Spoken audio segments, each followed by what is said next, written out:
halls of the Capitol, they're scheming in the night, selling out our freedoms for a pocket full of spite. From the border to the heartland, the wolves are at the door, twisting truth and tearing down what our fathers fought before. But I'm a patriot source, standing tall and true, with a Bible in my hand and old glory flying blue. Ain't apologizing for loving this land. We'll fight the forces of evil with fire in our stand. God bless the USA, we'll never back down. Patriots for freedom, wearing that crown.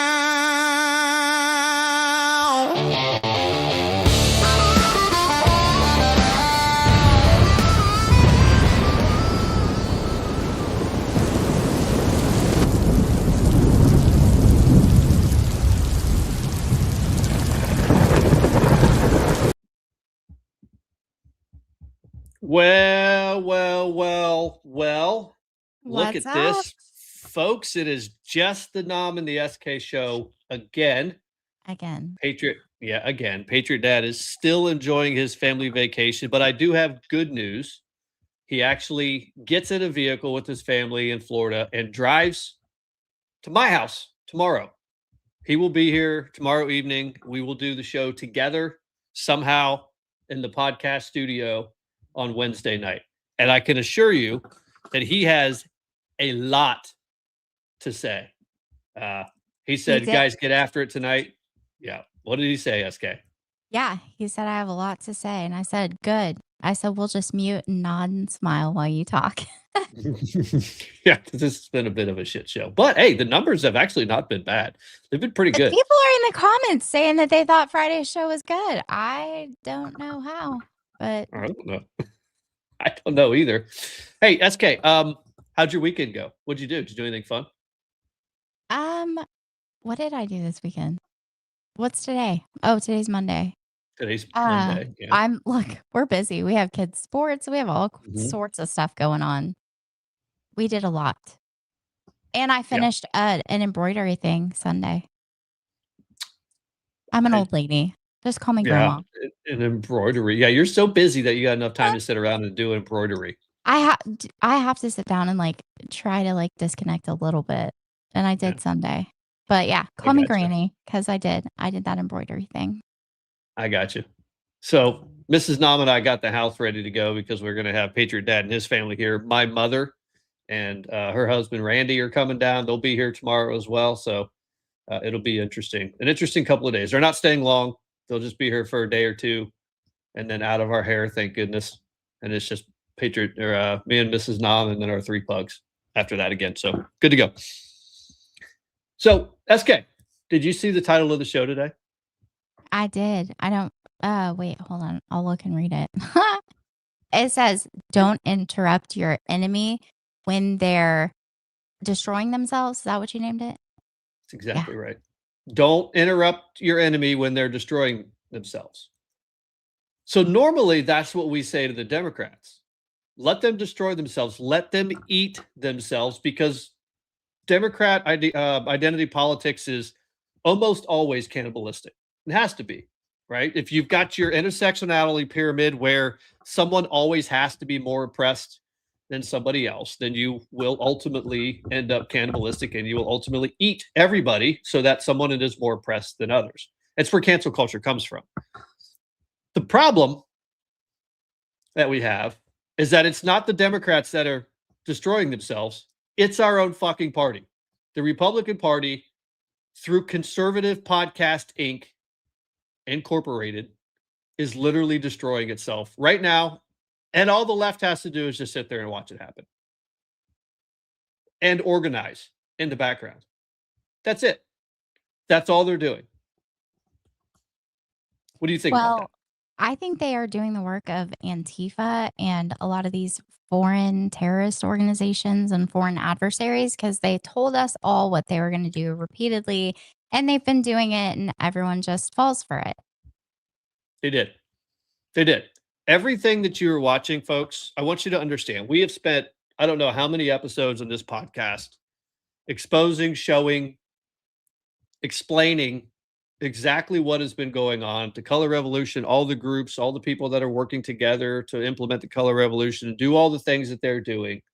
But nothing has felt the same since Charlie Kirk was assassinated. Everything has been different. And SK and Lisa and Data Republican and their research, they came across this Reddit post. I believe it was Reddit, if I'm not mistaken. This one, I have one from Reddit that I didn't pull up. This one's from an Antifa blog type like media thing, because they have their own media companies where they post all their news stories and stuff. And this is like a blog part. Yeah. Yeah. So very early on, when the investigation into Tyler Robinson and Lance Twiggs and all the furries and the Transifa and the Armed Queers SLC and the accounts all over social media that seemed to have foreknowledge of what was going to happen to Charlie Kirk, and then they celebrated it the minutes before and after. And then as the internet and the world went crazy, this topic, this conversation came up. This is essentially Antifa talking amongst themselves and explaining how this is an opportunity to create a wedge issue in the conservative movement, in the context being Israel, where it says anti-fascists must work to find more creative ways to counter the political moment. The political moment that they're referring to was assassination culture that is uniquely positioned on the left in this country. And we've seen it for years. And that actually is an assassination culture where better than 50% of leftists in this country, when they are polled on this, they believe political violence is acceptable. They absolutely believe that. And so much so that they feel that they are completely legitimized to go out and assassinate people that they disagree with. We've seen them do it over and over and over and over again. So the political moment that the anti-fascists wanted to counter was that they were completely exposed for being the violent radicals that they are. So one option that they say they may be working to drive wedges between different segments of the right. We've already seen physical conflict between neo-Nazis and conservatives at events with a group of bruisers associated with SoCal Active Club. One possible useful wedge in this context is Israel. Conspiracy theorists have already jumped to blame Kirk's assassination on Mossad, claiming the lifelong Zionist was on the verge of becoming Candace. J-pilled. They're talking about Candace Owens right there.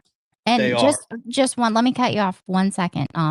There's somebody in the comments saying that they were excited to see what the title of the show was and what we were going to be talking about tonight. And then they were disgusted and disappointed to see it's just an explosion of this bullshit online today from conservative creators. That's not what this is.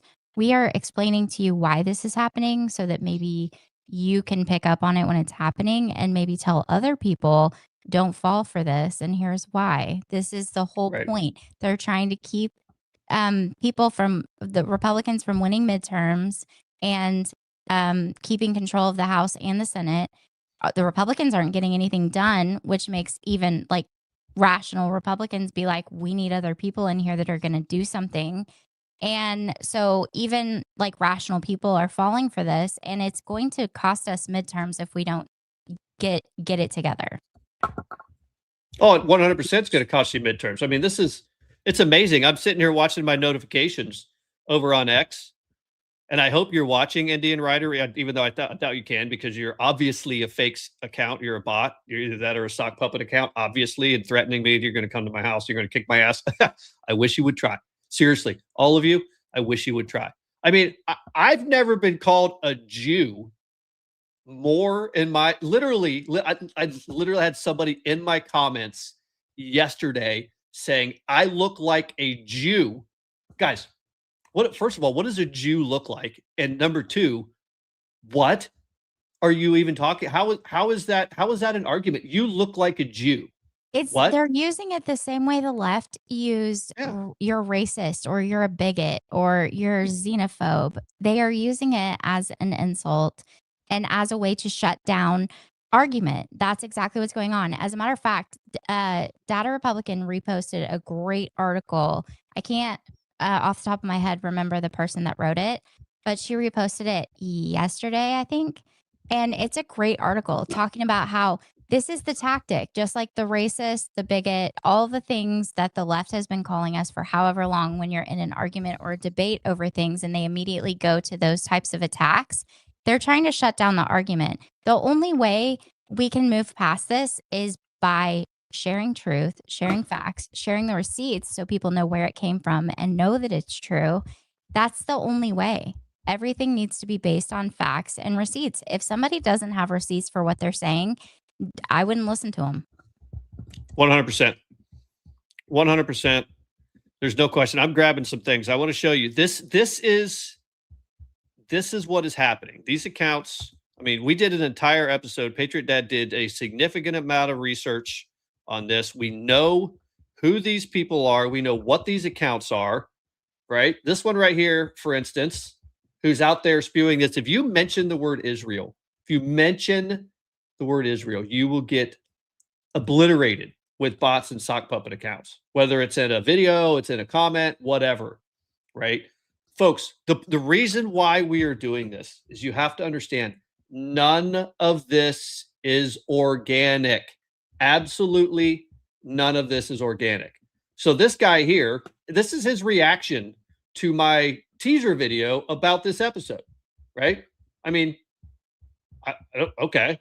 And what I'm doing in my teaser video is I'm essentially saying, because I'm getting ready to tell Conservative Podcast Inc., we don't need this. We don't need you. We didn't ask for you to do any of this at all. We didn't ask for Megyn Kelly and Ben Shapiro and Tucker Carlson and Candy and all those other people to turn their ire inward on one another. We also didn't ask to be inundated with accounts like this.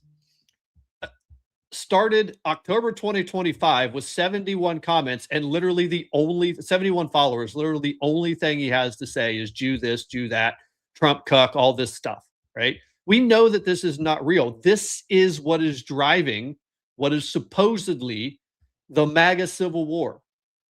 It's not real, people. It is not real, which is why you have to have stuff like what Ian Carroll and Project Constitution and Ryan Matta, what they did, they got their asses dragged all across the internet today, this weekend for this crap. And I'm sure most of you saw it, but we can't start a show on Monday after the weekend without addressing this. They want this to be true. So Project Constitution, where is Project Constitution? This guy right here. This guy is the face behind Project Constitution. If you look down in the bottom of that, it says Charlie Kirk investigator. This guy is a Charlie Kirk investigator who's one of the minions, one of the little soldiers in the Candace Owens army. And somebody sent Project Constitution a supposed audio video or an audio clip that Project Constitution and massive accounts like Ian Carroll claimed that it was verified to be Erica Kirk's voice recorded by the Department of Justice recruiting girls for Jeffrey Epstein when she was 16 years old. Ian Carroll, one of the biggest so-called conservative accounts out there, ran with this on Saturday, got almost 8 or 9 million views on his video, on his post on this. And they all knew it was fake at the time. They had to. There's no way that they couldn't know it was fake. I don't even know what you do with this. In fact, his correction video, which came 18 hours later, got like 1 million views. So that's the point, right? That's the entire point of what they're doing.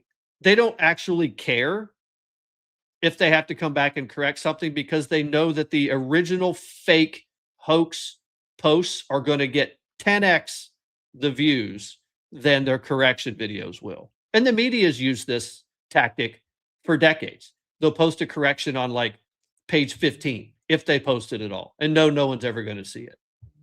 This That's is where we get the phrase. Yeah, sorry, real quick. This is where we get the phrase, a lie makes its way around the world before the truth gets up and puts its shoes on. So, Yep. I mean, that's what we're dealing with. But understand the point of this, right? We already know that these accounts, the ones that are amplifying this, that are driving this engagement, are not real. Okay, these are not real people. The people that are creating the content and shoving it out there, Ryan Matta, Project Constitution, that slob, Ian Carroll, I don't know what the fuck you're actually doing, dude. People used to rely on you for like facts and stuff. The artist formerly known as whatever the fuck his name is, all of you guys have just completely debased yourselves. Debased yourselves, and none of us want or need what you are doing to this movement at all. You're not doing anything of value, not even a little bit. You're destroying it. For what? SK, you got anything to say about that? I don't know. Again, still the same thing we've been discussing this whole time, watching this unfold. I can't seem to understand which people are being paid to say the things that they're saying, which people are just saying it because it gets them paid from views and clicks and likes and all that, and which people might actually be a part of a psyop. I mean, I don't know. And again, I can't even believe I'm using the word psyop at all, let alone have used it as many times as I have on here. But there are actual companies that do psyops and work with the military on psyops and like mass behavioral manipulation. And it's crazy. And I don't know what's going on right now, but I don't know how people don't see that there is some sort of coordinated something going on with the purpose of dividing the right, just like the Tea Party. I would say that what's going on right now in the right is like what happened with the Tea Party. When the Tea Party came about, it divided the right, which allowed the Democrats to win because the Democrats don't have the support. The only way the Democrats can win is if Republicans don't show up or Republicans are too busy infighting and they go with some third party candidate or just say, I'm not going to vote because this is all a bunch of bullshit. That's the only way the Democrats can win. They have to have us divided. No, 100%. And that's exactly what this is all about, right? All of this. I mean, you're right, Paul Prater. Listen, I see you in the trenches on X, like almost every single one of these. You're the top of the comments when I click in them. I see you out there doing the Lord's work. Good job, Paul Prater. If you guys don't follow him out there on X, you should, because he's out there putting up a fight. He's got his gloves on and he's throwing punches out there. He's doing fantastic. He 100% is like this guy, like this. So isn't it amazing?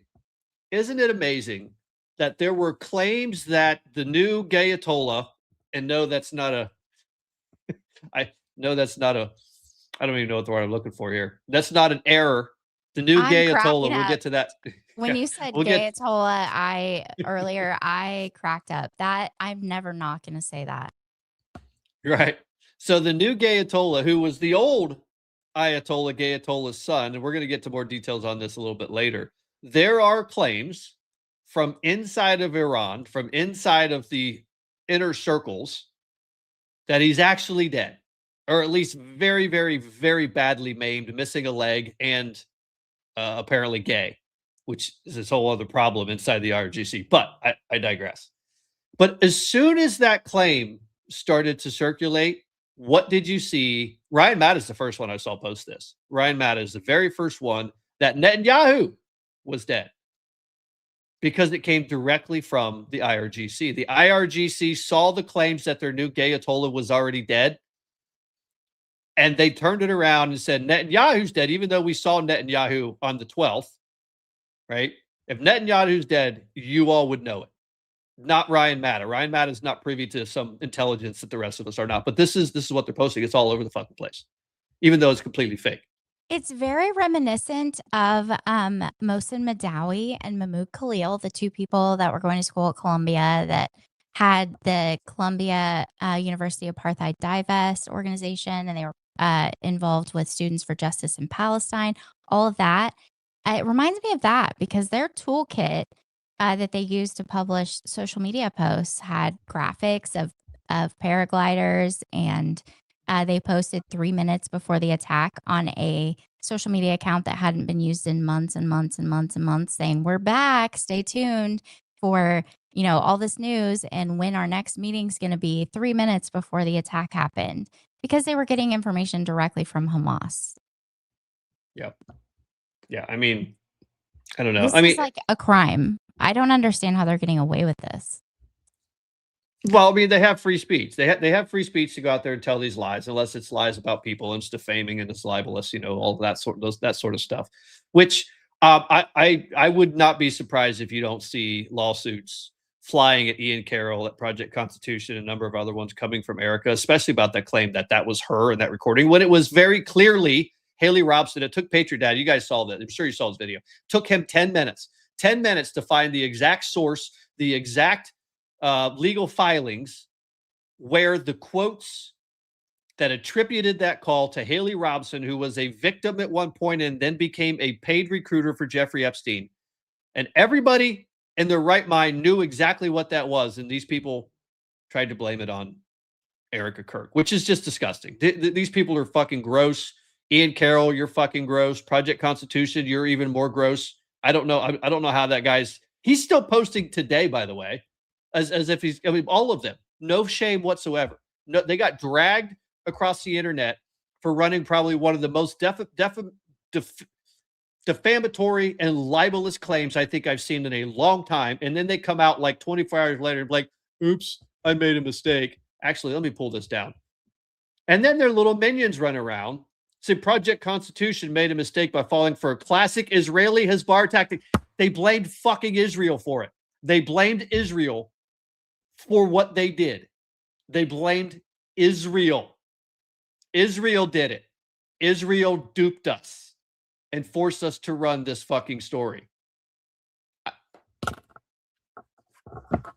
Listen, it's the Jews, okay? Nom, it's always the Jews. When in doubt, when you get backed into a corner, it's the Jews. I feel horrible for every Jewish person on this planet. 0.2% of the population is being blamed for like 175% of the world's problems. Yep. Well, it is the Jews. According to Ian Carroll, everyone who's not Jewish or a bot on X today sees what's really happening. We weren't born yesterday. So if you're a Jew, you're incapable of seeing what's going on, or a bot, obviously. I'll tell you what's going on. And I said, "Well, I'm not a Jew or a bot," and you're well. Apparently, I am a Jew. I've been called a Jew like 130 times in the last 24 hours, and I don't really know how. But Fiona Nunya here is who's like jumping right on the bandwagon that Project Constitution just made a mistake, because obviously it was Israel and their Neziraya or whatever scheme that they pulled on these Candace Owens Candyland cultists. The problem that they have now, as Fiona Nunya says, the look at Erica. Oh, hold on, what says? "Thank you. I knew something was off." She's thanking We Are Not Going to Mars for just mentioning that. You know what? Project Constitution was really just duped. It's Israel's fault. Thank you so much for pointing this out. I knew something was off. Project Constitution does post a lot of dumb shit, though. The look at Erica in first grade saying she's transgender. Yeah, because they did that too. Project Constitution ran that. That Erica Kirk is a transgender.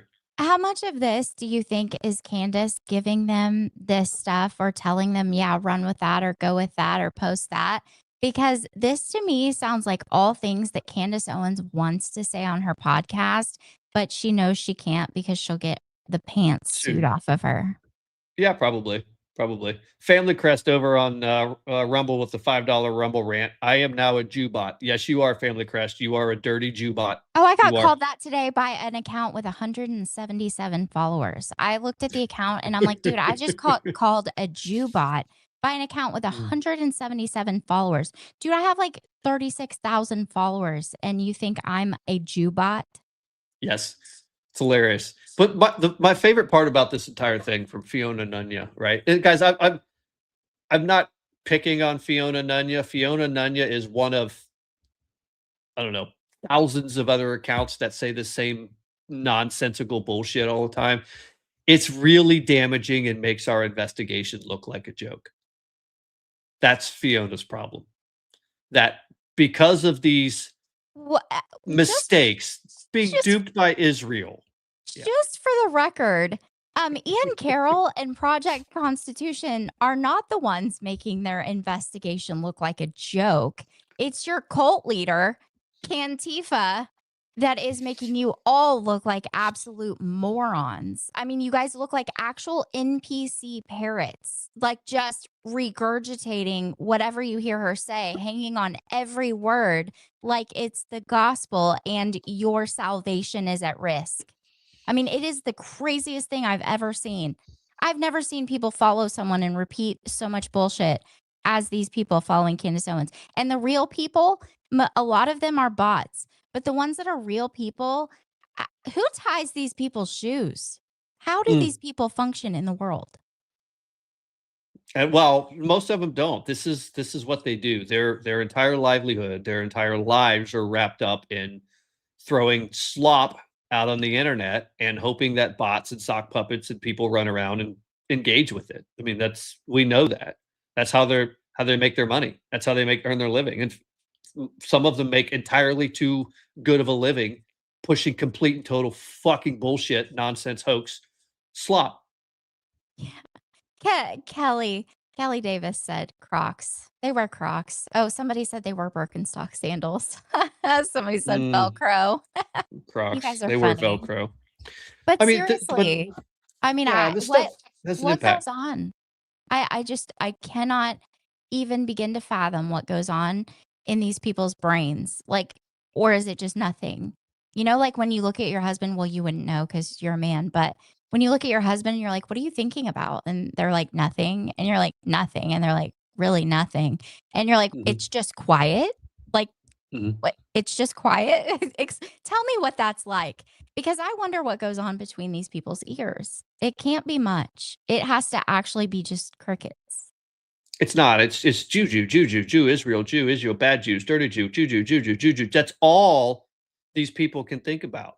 But when did this become so prevalent? When did this become so prevalent? When did people start hating Jewish people like this? When Antifa told them to.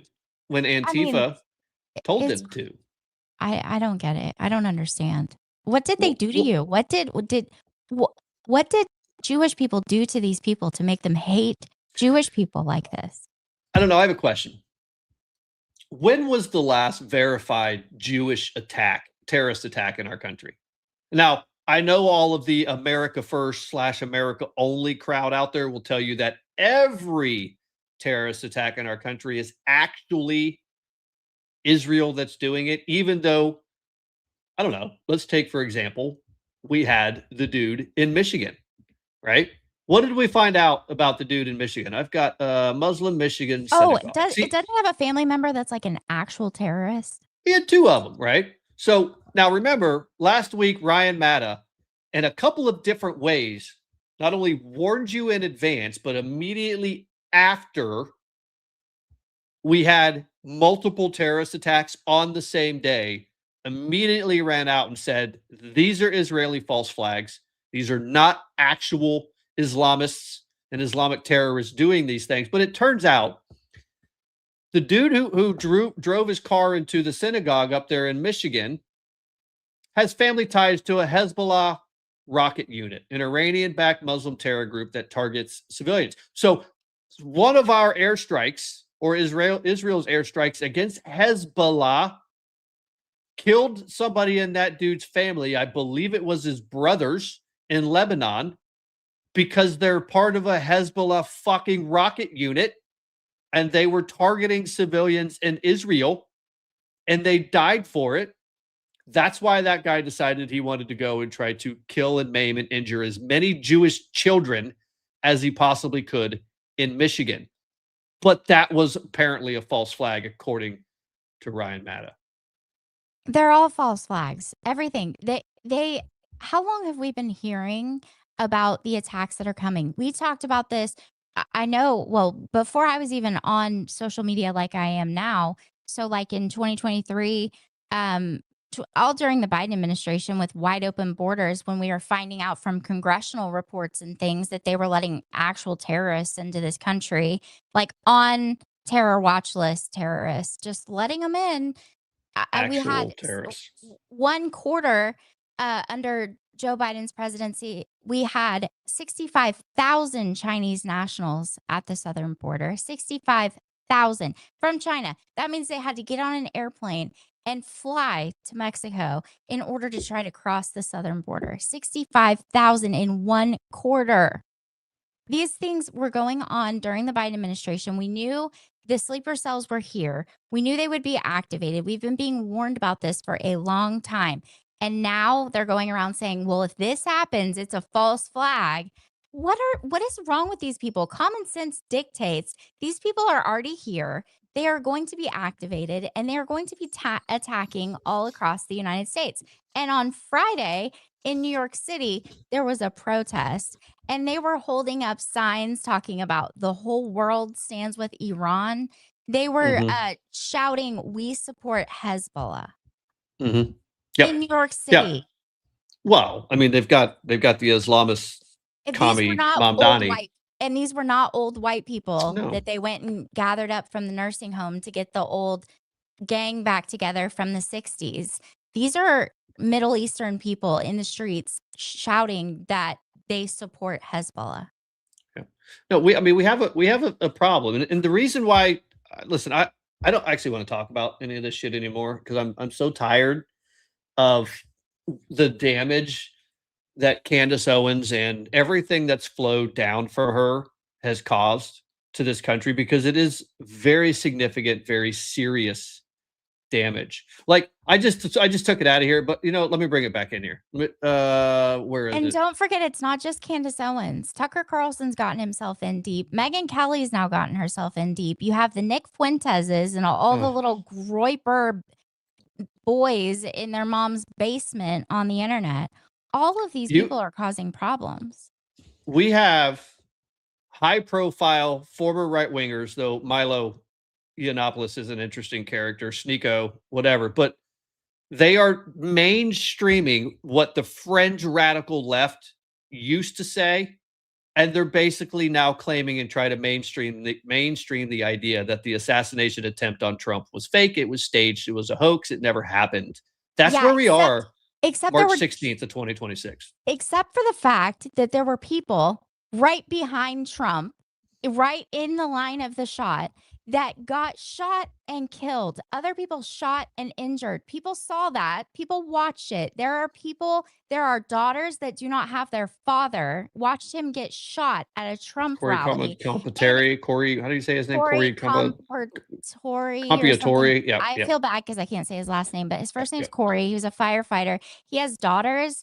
They were with him. He threw himself on top of his daughters to try to save them, by the way. But on top of that, if you think for 1 second that somebody's going to come to Donald Trump and be like, all right, here's the deal. You're going to go up here for this rally and you're going to be giving your speech. And at some point during the middle of your speech, maybe when we get to this graph, you're going to hear a loud noise and we're just going to graze your ear. And then you're going to stand up and you're going to be okay. And that's going to give you all the energy to be able to win the election. If you think Donald Trump's going to stand anywhere and let anyone shoot at him, I don't care if it's the #1 sniper in the entire world.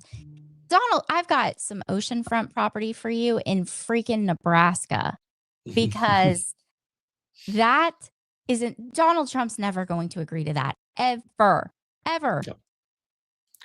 No, he won't. He's never going to agree to that, because that's not what happened. What's actually happened is exactly, I think, as we have explained it. Charlie Kirk was murdered in broad daylight in a very gruesome way for the entire world to see. He was murdered by people who wanted to shut him down. And it wasn't the Jews. It is very easily believable that the community that he attacked for their Antifa for their trans stuff that they're doing, and they're mutilating children, and he had a problem with that, and he was vocally opposed it, that they would, shoot, because I don't know, we have like a ton of evidence, empirical evidence of Antifa and trans people being fucking violent as shit, don't we? I mean, we are living in the twilight zone. I don't know if it's the education system that they've just dumbed people down to the point that there's absolutely zero common sense left at all. I don't know if people's intuition is broken. Like, do you not have any discernment at all? How are people? What is going on? I don't know. I mean, but there are important things. So Charlie Kirk was murdered for a reason. It had nothing to do with Israel. It had nothing to do with Jews. What it had everything to do with is the fact that Charlie Kirk and Turning Point USA had proved in the 2024 election that they were the most powerful political force in the country that probably the conservative movement had ever seen. The fact that they could be the driving force to get President Trump reelected in 2024, which stood as an existential threat to the globalists, the World Economic Forum, all of the central bankers, all of the people who for better part of the last 50 to 60 years, or maybe centuries, have used chaos in the Middle East to pull economic levers to control the flow of money across the fucking planet.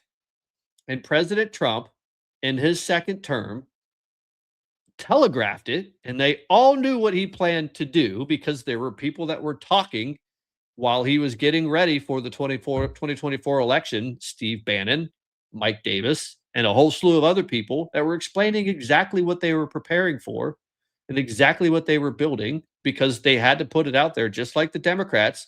They tell you their playbooks, they publish it so people can understand, and they saw it coming. So they tried to kill Trump twice, and when that didn't work, they decided to kill Charlie Kirk so that they could render rudderless the most effective get out the vote organization the conservative movement had ever seen, called Turning Point USA.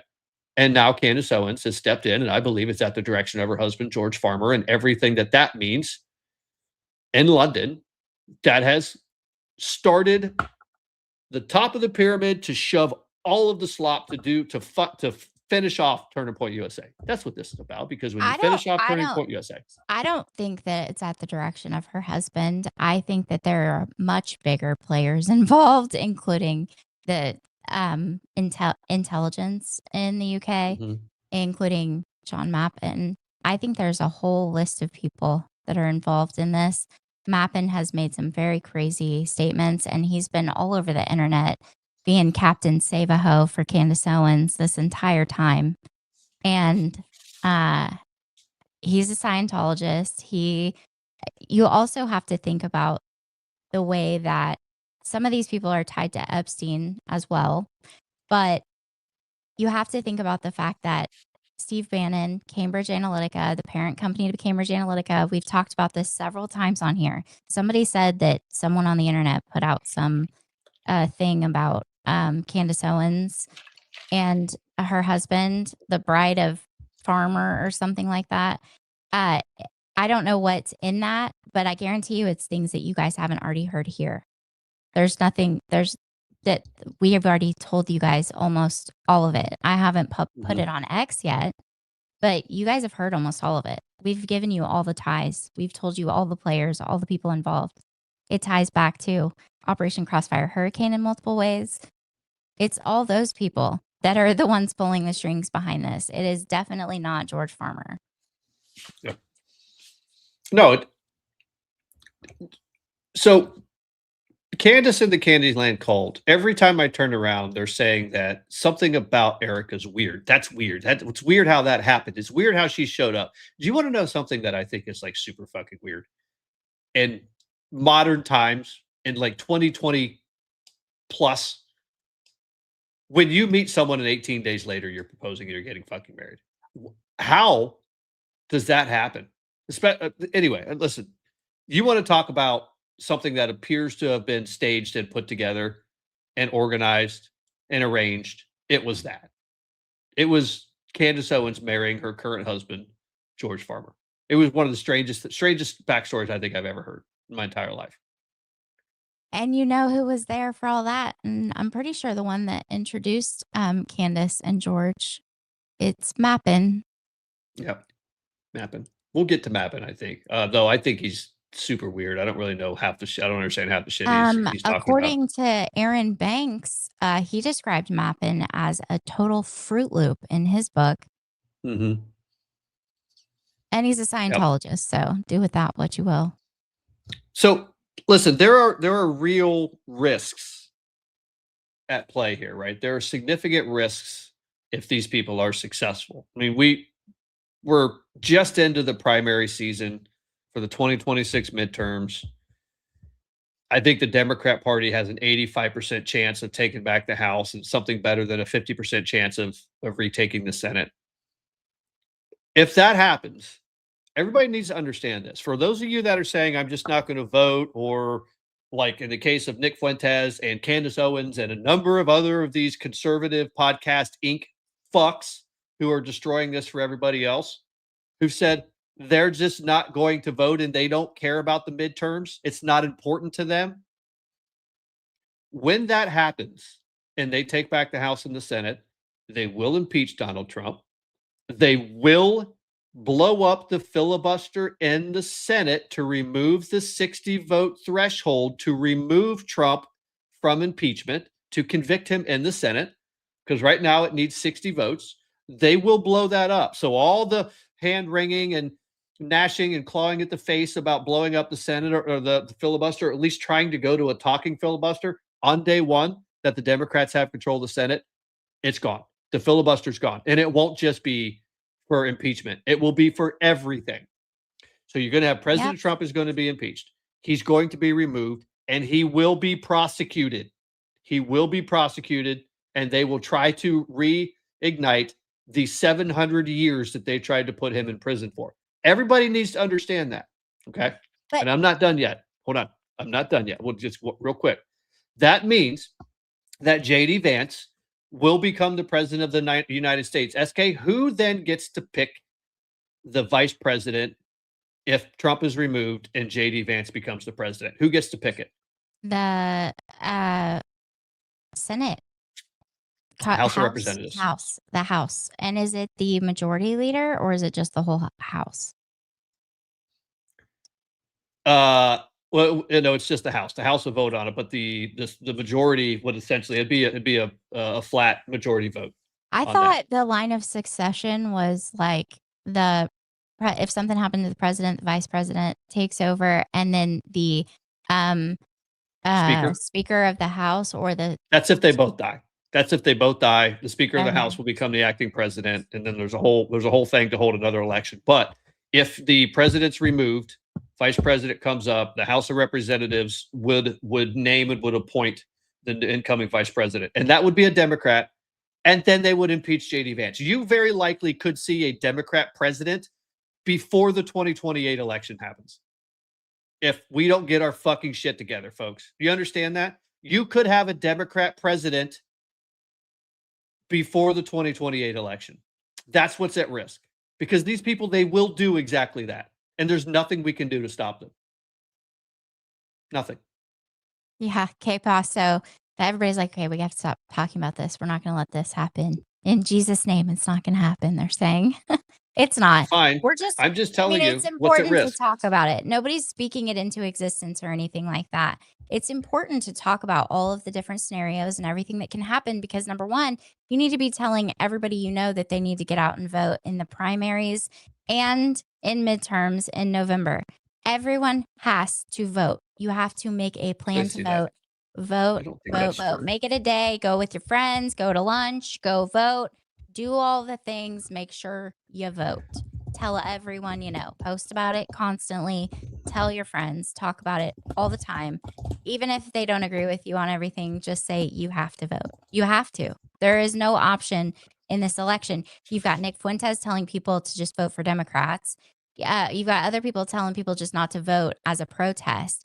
I mean, this is what happened in Europe. This is how Europe got in the situation that they're in, because you've already got Republicans that are talking about, you know what? Let's just forget about midterms and focus on winning 2028. We can't do that. So Guardian of Grid is right. It is 67%. It's 67 votes. I was wrong about that.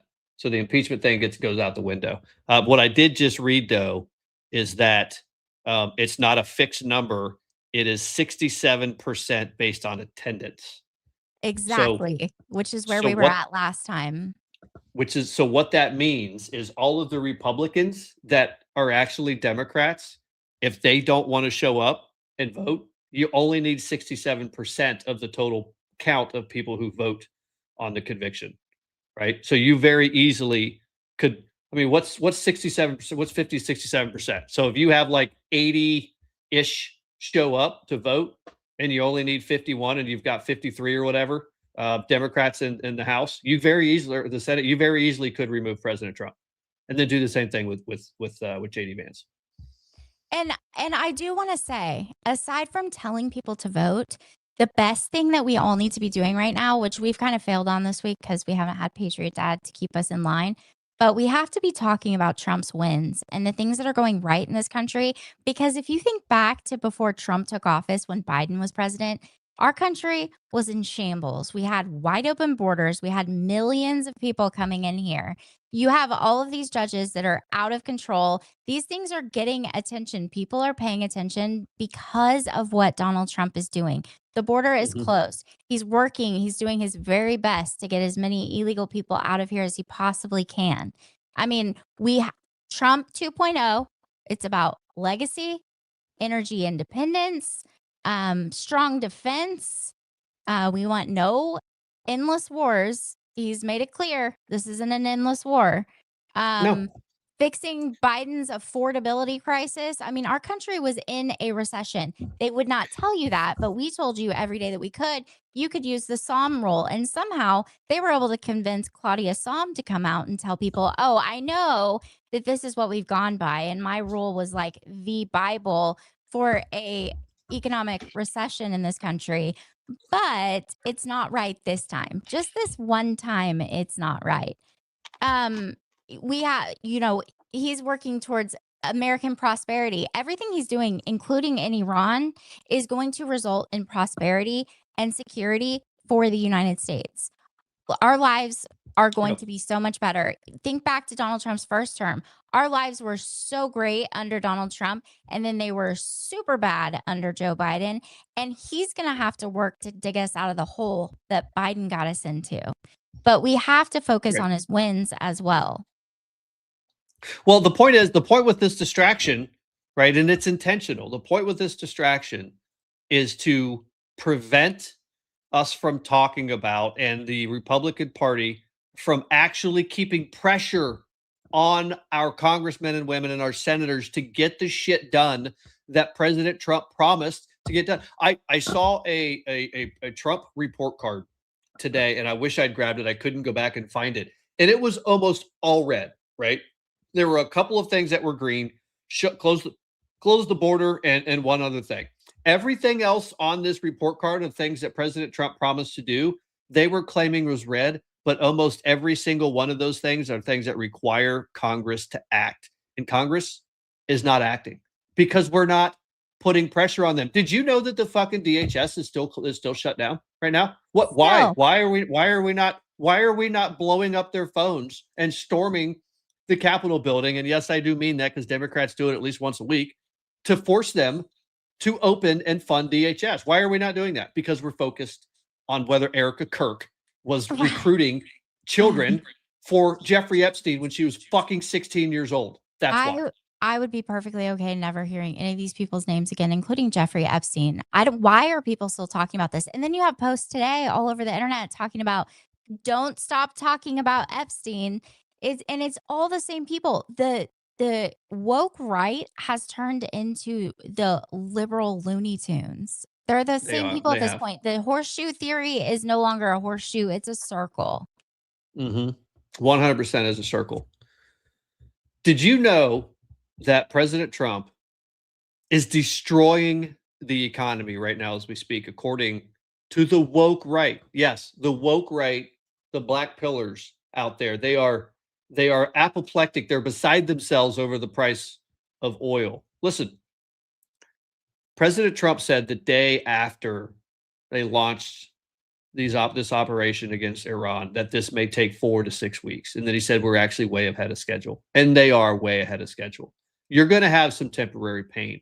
But does everybody understand the long-term chaos that was built into global oil prices simply because Iran existed as a regime that they did? Do you guys understand that?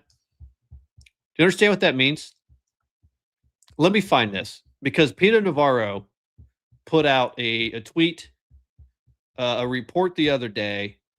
God, I have to find it. I may just have to read it because I'm almost certain I sent it to you guys this morning when we were preparing for this. Poor Susie Wiles. There it is, right here. Oh, yeah. No, Susie Wiles. Nope. We haven't talked about I've got it right here. All right, hold on one second. Come on, give me my... There it is. Hold on. I need 1 second, folks, and we're going to get this over there. That's screenshot. What? 7:37. What time is it? 8:15. No. 8:42. Is it this one? All right, guys, I don't know if I'm going to bring the right one up here because I can't name them the way that I want to doing this. Here it is. Right here. Peter Navarro, and this is a lengthy article. You guys can go read this over on Tony Saruga, his X account, which, by the way, is a fantastic follow. I can't recommend it enough if you don't already follow him. Peter Navarro put this out, but basically what he's saying is that Trump's decision to confront Iran on their advancing nuclear program, stockpiles of ballistic, blah, blah, blah, blah, all this stuff. For more than 4 decades, Iran's rogue behavior has imposed a hidden tax on the world economy through higher oil prices and slower growth. They called it the Iran terror premium. And essentially what this analysis, this research that they're referring to says, and I'm just going to read it straight from here instead of trying to bring it over. It says, economists and market analysts have measured the effect in several ways. Dario Galdera, blah, blah, blah, blah, from geopolitical risk index is often used to show that spikes in geopolitical tensions are accompanied by higher oil prices. Research by Lutz Killian, Michael Plant, and Alexander Richter at the Federal Reserve Bank of Dallas finds that even an increasing probability of supply disruption can push oil prices higher. Market analysts from major banks to surveys of energy economists commonly estimate that tensions involving Iran add roughly $5 to $15 a barrel to global prices under normal conditions. Under normal conditions. That doesn't mean, that just means the possibility that it could happen tomorrow.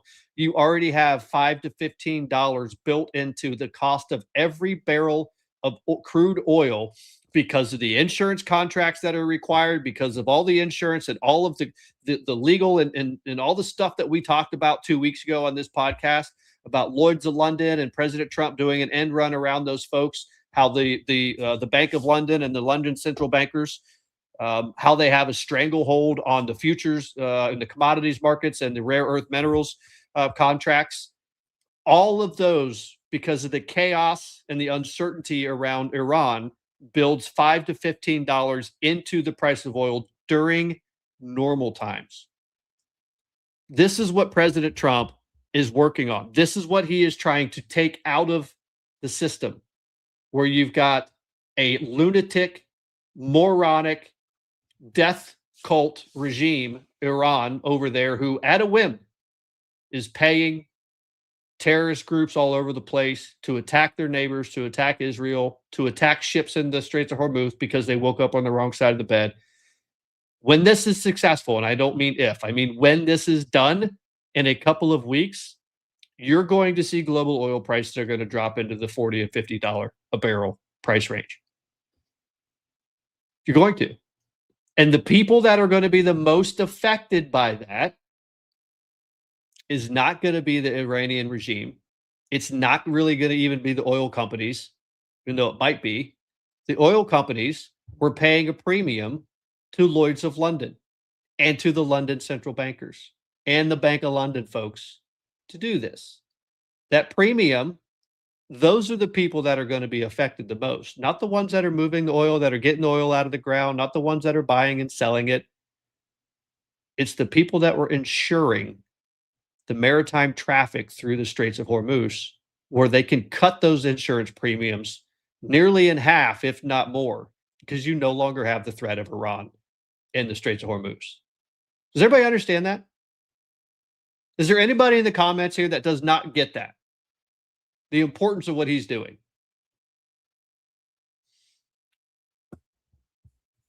You got any thoughts about that, SK? That was a lot, I know. No, I think you're perfectly on target. I was trying to remember which country it was today that was helping move oil tankers through the strait. It's not the UK, that's for sure. I can't remember if it was a Middle Eastern country or if it was Spain or Italy. I don't remember who it was. I wish somebody would tell me. There's two that are helping, and none of the ones that are helping are any of the ones that we have given trillions and trillions of dollars to our supposed allies over the last 40, 50 years. It's not any of them. And President Trump told him today I think he was from the from Air Force One, we're going to remember that. The old relationships are dead and dying, or dying and dead, not because of anything that we are doing. They've been at us. They've been, yeah, they've been trying to bring us down. These are the people that have been pulling the strings. These are the people that have been doing the ops against Trump, involved in Crossfire Hurricane, involved in all the crap with the Ukraine phone call, while you have Joe Biden and his son going to Ukraine and doing the things that they were doing in Ukraine. And Trump just calls to ask about it. And that's a problem. He gets impeached for it. Like, this is the kind of crap that is going on. And then we have elected officials that are representing Americans in our Congress that are standing with foreign countries over the president of the United States of America because they don't like him. That's not okay. This is the United States. We have to get our shit together. I didn't like Joe Biden, but if it came between standing with Joe Biden and standing with a foreign country, I was damn sure going to stand with the president of the United States, whether I like the guy or not. He was an actual potato.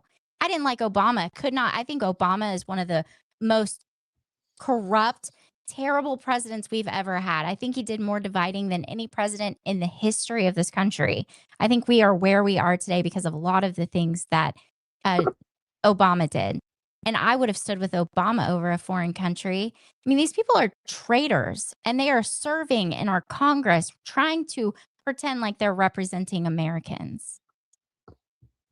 Shababy asks, how do those insurance companies get those government contracts? These aren't government contracts. We're talking global maritime traffic, right? These are not U.S. government contracts. The Crown of England. Listen, and I don't know how to maybe verbalize all of this from a historical perspective, but I could kind of see it clearly in colored pictures in my mind.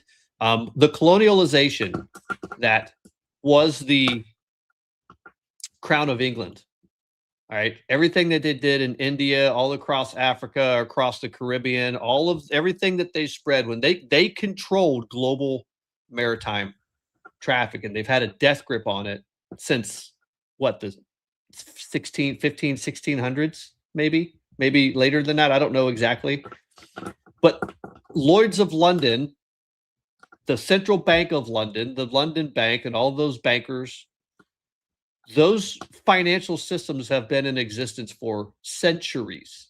Okay, centuries. A lot longer than our Fed and any of the other banks that are out there. They've owned the contracts, the shipping contracts. They've owned. Lloyd's of London has been the insurance company, the only insurance company that was large enough to be able to afford to insure an oil tanker with, I don't know how many millions of barrels of crude oil on it.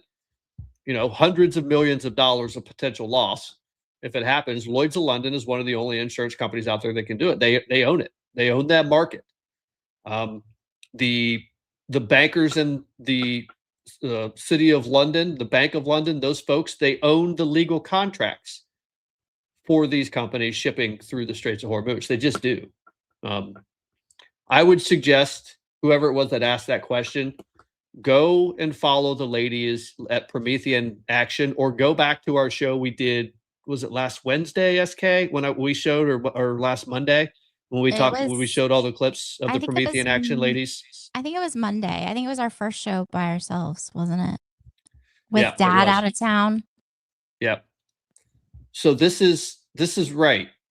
This right here is why our oil prices are what they are. We don't have a global shortage of oil yet, okay? The problem and the reason why boats are not flowing, why ships are not moving through the Straits of Hormuz, is because Lloyd's of London immediately said that they would not insure these voyages. And those boats are not going to sail when they've got potentially hundreds of millions of dollars of crude oil that could be blown up, and they don't have insurance to cover the losses if it happens. That's why Lloyd's of London and the Bank of London, they're basically just pulling a lever. And that lever says, you know what? We don't like what you're doing. We're not going to insure it. Oil prices skyrocket. And that has been a lever that that U.S. presidents have always caved to. Always, every time, because it crushes an economy. We know it does. Well, President Trump over here in the U.S. has spent his first administration and his first year of his second term creating American and U.S. Energy independence for this reason. So we are not reliant on that oil. Problem is, most of the rest of the world is. Asia is, Europe, a lot of those folks, so they get some of theirs from Russia, and it's all sanctioned to some extent. But the global oil markets react to the fact that they are not insuring those boats. That's why prices are what they are at $93 a barrel, which, by the way, I was it's high, but 116 the other day, and then it dropped down to 80. Listen, most of the world trusts Donald Trump. As much as they want you to believe that's not true, most of the world trusts Donald Trump. What you're watching is a battle between all those forces we were telling you about the other day, and we've been talking about on here. All of the people pulling the strings, the NGOs, the UN, the EU, the UK, all of the global elites, all of these people are the ones pulling the strings. And the battle that you're seeing right now is between Donald Trump and these people. Iran is part of taking all of that down. It's a huge part of taking all of that down. Iran and the proxies. I mean, Venezuela, Cuba, it's a whole like intertwined web. But Donald Trump's actual war is with those people that want to completely topple the United States of America. And if you think for 1 second that some of these people that you think are the friend of the United States of America, they are not. And you can tell that they're not, because when somebody like Donald Trump is in office who does not bend the knee and bow to everything that they say, they lose their shit and they do stuff like this. The fact that the UK hasn't stood with the United States in this, it tells you everything you need to know. I think it was Guarding the Grid looked it up, and I think he said India is the one right now that's helping to escort the oil tankers through the strait. And they need the oil. That's why, yeah. Yes, and the UK needs to get a grip on not only the insurance thing, but they should have been right here helping us. And they're not, because they do not like Donald Trump, because they know Donald Trump is coming for them, not them personally. They're coming for the power that they wield. And he's going to find every way he possibly can to take that power away from them, because they're manipulating the entire world. Yeah. Well, the power they wield, right, is a power that has drained the tax base and drained the treasury of the United States for decades.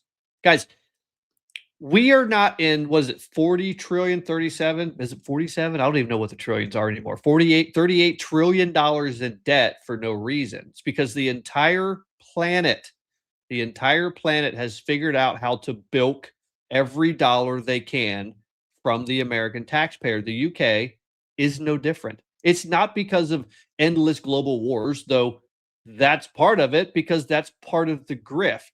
How many NGOs and how much USAID flows and how much goes to defense contractors and to the war machine, and how many weapons are we supplying to other countries to continue the war machine? It all fits.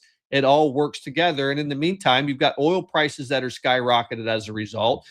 The Bank of London, Lloyd's of London, the insurance, all the central bankers across the planet get rich as shit from all that. And then you have them playing games with sanctioned oil, Russian sanctioned oil means there's less oil on the market, so that the focal point for global oil has to come from Iran. Iran's playing chaos games in the Straits of Hormuz. Lloyd's of London doesn't insure the tankers. Prices go through the roof. The speculators in the futures markets, the traders get rich as shit. And we pay. And we pay. And we continue to pay. That's the circle and the cycle that President Trump is trying to break here. Now, Jake, I'm sorry, I didn't mean to go into that tirade, but you're right. Listen, got a super chat from Jake. Want to thank everyone for prayers for his brother who's having his 4th open heart surgery. Really sorry to hear that. We'll be praying for him. I hope everything works out.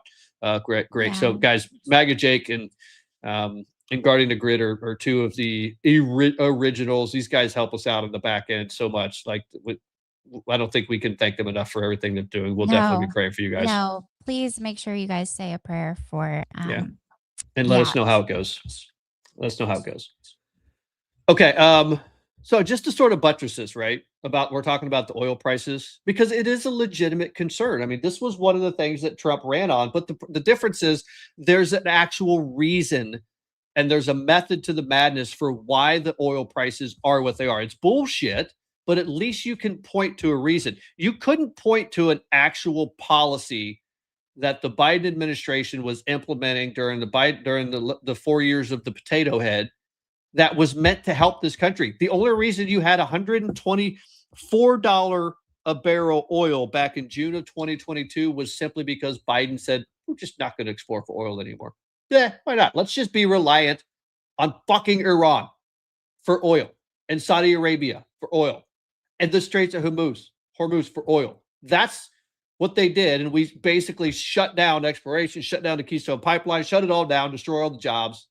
And, we're stuck with 124. For what? What did we get for it? Nothing. We got green energy scams and transfer of wealth to a bunch of rich fucking liberals and tree huggers who were pushing bullshit technology in the first place. SK, I'm just monopolizing this. No, you're fine. I just wanted to say real quick, MAGA Jake said, thank you, Nom and SK. His name is Matt, if you want to add that to your prayers. So you guys praying for MAGA Jake's brother. His name is Matt. Yep. Appreciate that. So listen up. There on gas prices top of mind for Americans. Since the war began, the national average price for gasoline is up 24%, and diesel prices have jumped 32%. Mr. Secretary, when can Americans expect to see the price of gas come down? Yeah, after the conflict is over, you'll start to see prices come back down. But the Iran immediately going to impede the flow through the Straits of Hormuz, launching attacks at all of their neighbors, even those completely uninvolved in this conflict, just illustrates why it's so important to defang this regime. It's been the greatest supporter of terrorism in the world. The greatest killer of American soldiers over the last 20 years has been Iran, and we haven't fought a conflict against them until this. It's just this president did not want to kick this can down the road to the next administration. The world simply can't see a nuclear-armed Iran. And so I'm proud of his actions. But yes, it is a short-term disruption in the flow of energy. Americans are feeling it right now. Americans will feel it for a few more weeks. But at the end, we will have removed the greatest risk to global energy supplies. We'll go to a world more abundant. That's right. So what he was saying at the end is Iran is the greatest risk to global oil supplies. I think they supply 20% of the world's oil. They provide, is it 80% of China's oil, and like 20% of the global oil flows through the Straits of Hormuz, if I'm not mistaken, right? So we're going to feel a little bit of pain for a couple of weeks. President Trump told you the day after he launched these attacks, 4 weeks, maybe 5-6 weeks. They're ahead of schedule. This is not going to go on forever. And at least there is a good reason and an outcome. As a result, the outcome is you remove this lunatic regime that has been playing games with the global economy for decades. Yeah. And I mean, I think everybody needs to understand. I wish some of these people would explain it a little bit deeper, or even just list all of the benefits that will come after this is over and successful. because you're going to have China not at the same power level they were at before. Russia, all of our adversaries are getting crippled from this. And when it's all over, the United States is going to come out on top in a way that I think a lot of people don't understand. Our economy and everything will be better. Just like he was talking about the price of oil. We are already a net exporter of oil. We're just going to continue the free flow of oil all over the place. If we can get, if the Iranian people can find someone to lead Iran in the direction that they want Iran to go, and to be friendly in the region, to keep peace in the region. I mean, peace in the Middle East, I mean, that's something that people joke about. That's not something that you could actually consider happening. And this could actually happen. Also, you wouldn't have the terrorist proxy threat anymore because they wouldn't have their funding stream and their support from Iran. You would have Cuba. Cuba, I think, is already negotiating with the United States. They're like, we're not going to mess around and find out what it is that Trump's going to do if we don't start negotiating. They're already negotiating. He's got Venezuela under control. You're talking about historic situations all taking place at one time, and people are too busy talking about Candace Owens. Yep.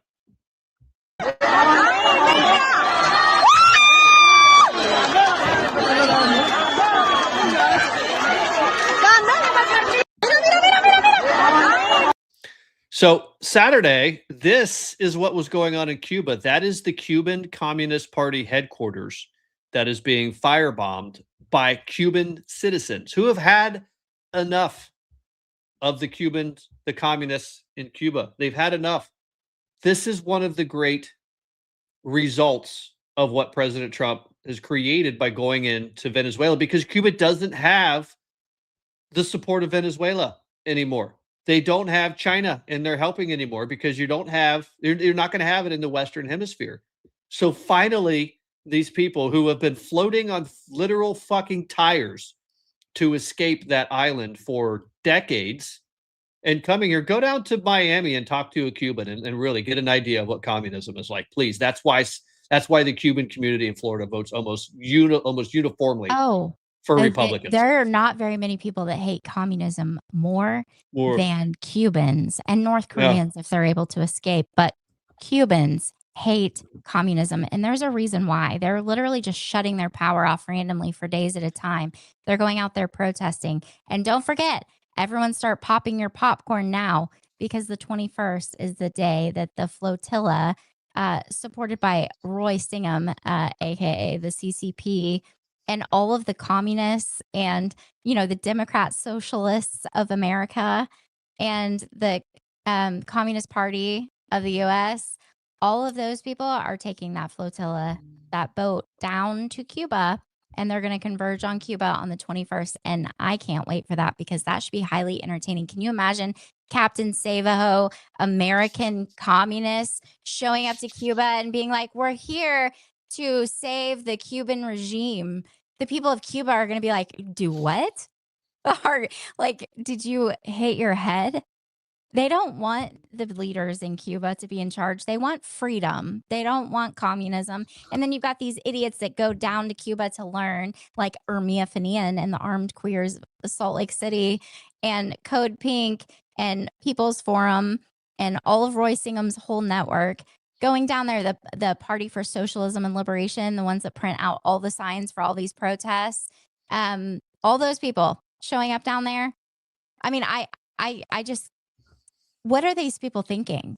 What are these people thinking? Well, imagine getting on a boat, violating U.S. sanctions, and floating a flotilla to Cuba to learn about communism, as communism is failing epically and spectacularly, with blackouts and starving and people literally eating out of dumpsters if there's any food left in the dumpsters, because communism has failed.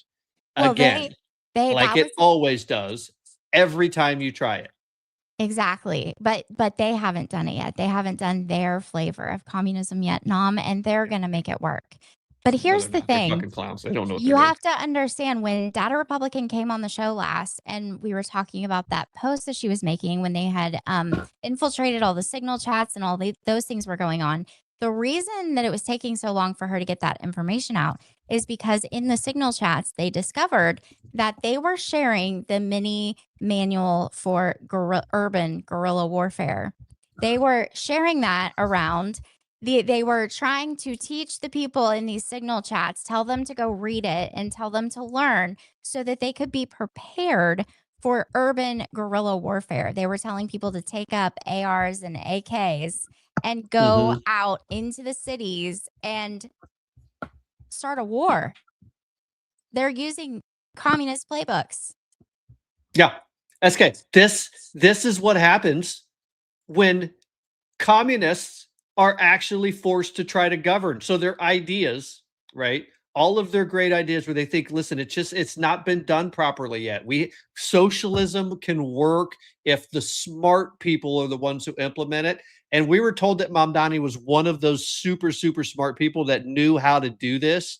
It turns out in less than 3.5 months of being in power in New York City, do you remember the wealth tax, the estate tax that he was suggesting? Yes. Now he wants it. Well, it's gonna an estate tax of 50% is going to kick in at $750,000. Just not $7 million. Yeah, just let that sink in for a minute. That means if your net worth when you pass away, if your net worth is $750,000, that doesn't mean you have $750,000 in the bank. That means all your shit you own is worth $750,000. When you die, your kids or whoever your heirs are have to give the government 50% of everything it is that you had. 50%. And if you're in New York City, if you own anything in New York City, your net worth is well over $750,000. A one bedroom apartment's going for $1 million in New York City. I mean, this is insane. This is what happens when the smart people get smacked in the face with actually governing. They don't know how to do it. They have these ideas. We're gonna eat the rich. It turns out if you want your shit to even get close to being possible, you actually have to eat everybody, and then you create Cuba and you fail spectacularly. People starve and they die, just like it's happened every single fucking time it's been tried. It's not an accident that it fails every time it's tried. It's a rule of communism. It has to. Because they just want all of the resources. And then they want all of the resources so they can distribute them to you equitably. And to people who think that means I can just sit at home and not work and I'll be able to have a house to live in and a car to drive and food to eat, you're wrong. Because these people are going to give you less and less and less and less until you're like North Korea and you're out hunting for bugs to feed your starving child. Hold on. So yeah, I did see that, MAGA Jake. You're right. So Family Crest got a $5 Rumble rant. Says typical leftists. We know it's best for you, Cuba. You don't. That's right. They're such narcissists. Right. They are such 100%. Speaking of narcissists, I can't get over that video I saw right before we went live. Which one was that? Candace Owens. Oh, well, okay, we'll play this. There's actually like probably one of the biggest Trump initiatives is actually up for grabs tomorrow, and nobody knows it. Literally nobody knows it. This is what's at risk, right? This is what's at stake when we're being distracted by these cult behaviors, which is precisely what they are, coming from Candy and flowing down to her minions of bots and sock puppets and all the other bullshit and their fake allegations they try to destroy Turning Point USA. No, there's actual important shit happening, and we are not capable or not able to hold our elected representatives accountable to make sure this shit gets done. Like, I don't know. Did you see what Boseberg did? We're going to get to all this stuff. We're going to get to all of it. But tomorrow, the SAVE Act is going to start to be debated in the Senate. Did you guys know that? It's been about 2 years since Chip Roy and I wrote the SAVE Act, which later became the Save America Act. Tomorrow, this is going to come to fruition. as the Save America Act comes to the floor of the United States Senate. I invite all within the sound of my voice who would like this bill to become law to reach out to as many people as possible, friends, neighbors, especially United States senators who might listen to you. Ask them, please get this passed. Tell them we need to invoke the talking filibuster in the United States Senate. No zombie filibuster will suffice on this one.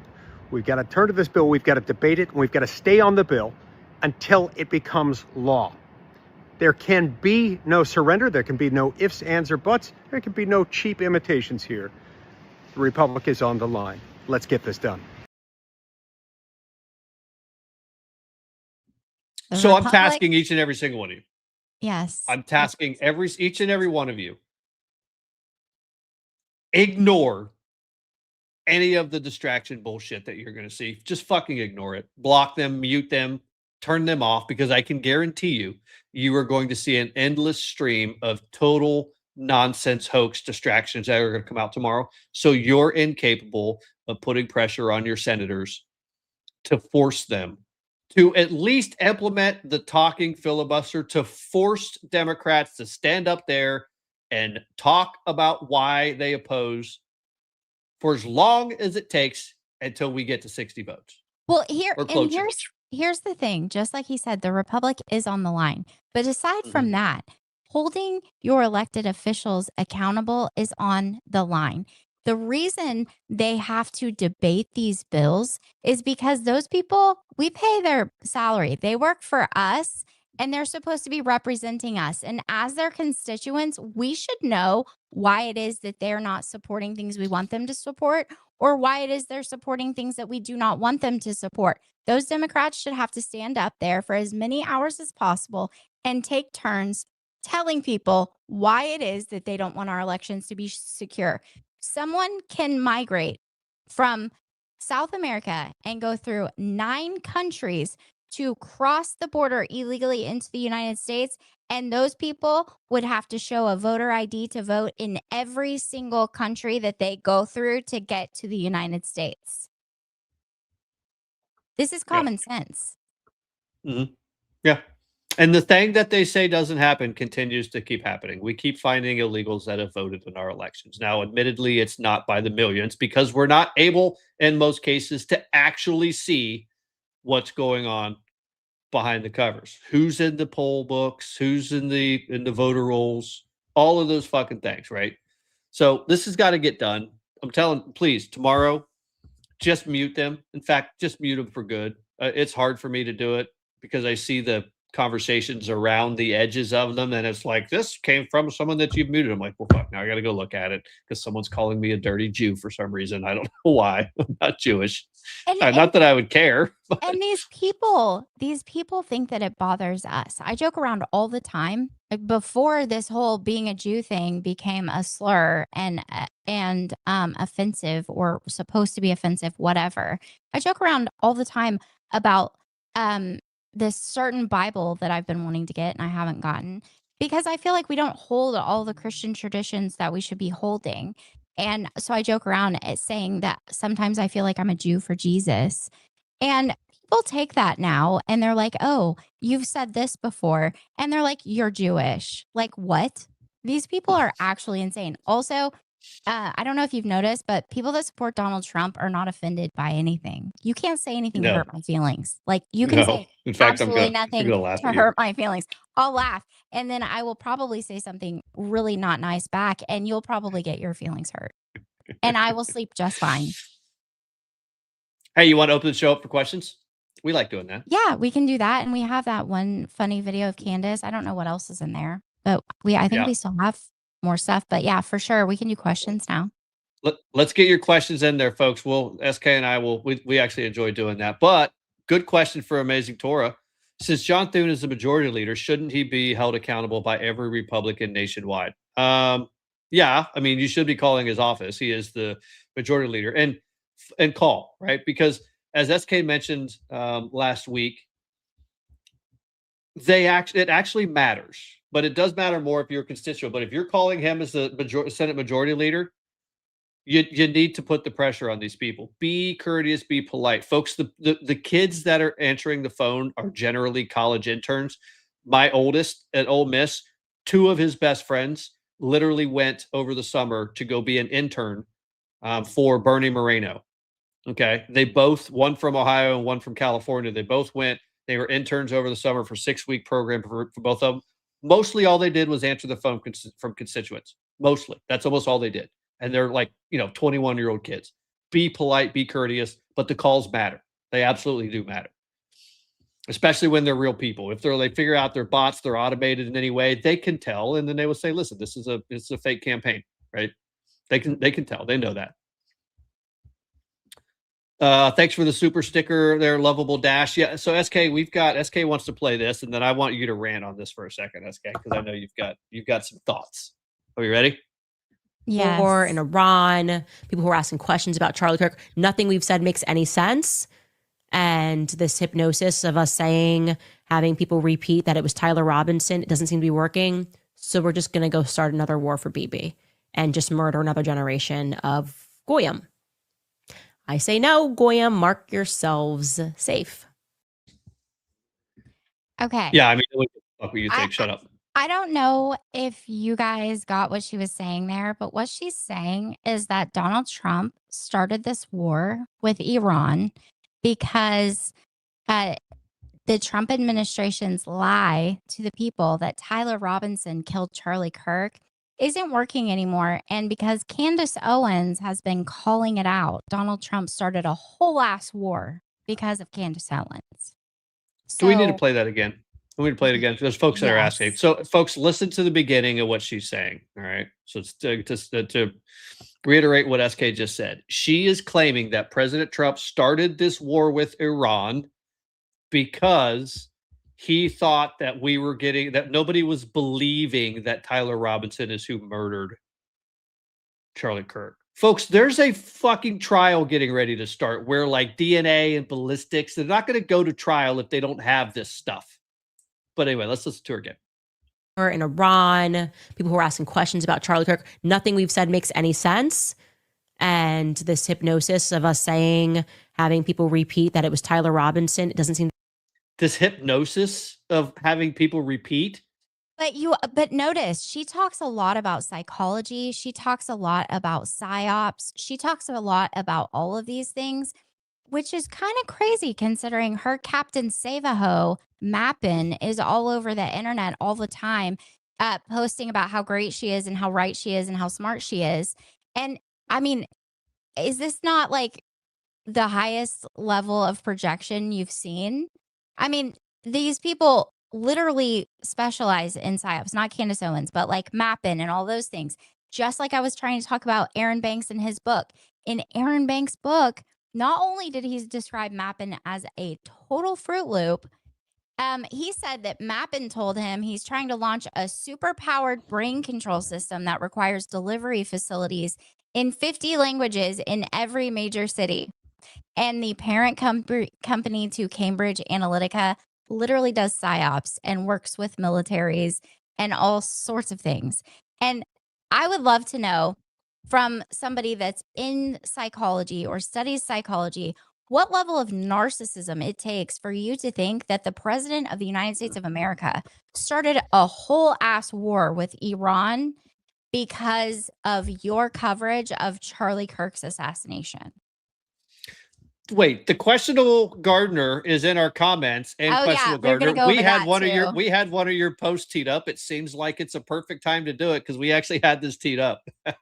SK, do you want to tell everybody about the questionable gardener? This was hilarious. I woke up this morning and I got my phone and I was on X for a few minutes, still just laying in bed. My house was completely quiet. Kids were still asleep. Husband was at work. And I read this from the questionable gardener that says the Oscar for best use of sound in a performance goes to Candace Owens for her performance Way Stranger in Fiction. And posthumously, she also received nominations for Compartmentalized and Napalm. Debacle, my bad. She says Debacle, the foreign-ish language film from Sinai was considered, but the votes were lost in a kerfuffle. Thanks. And then he said that. But I laughed out loud in my bed. My cat was still cuddled up next to me, all cozy and peaceful. And I laughed out loud and startled my cat when I saw this. I thought it was hilarious. That's the best post of the day for sure. Yep.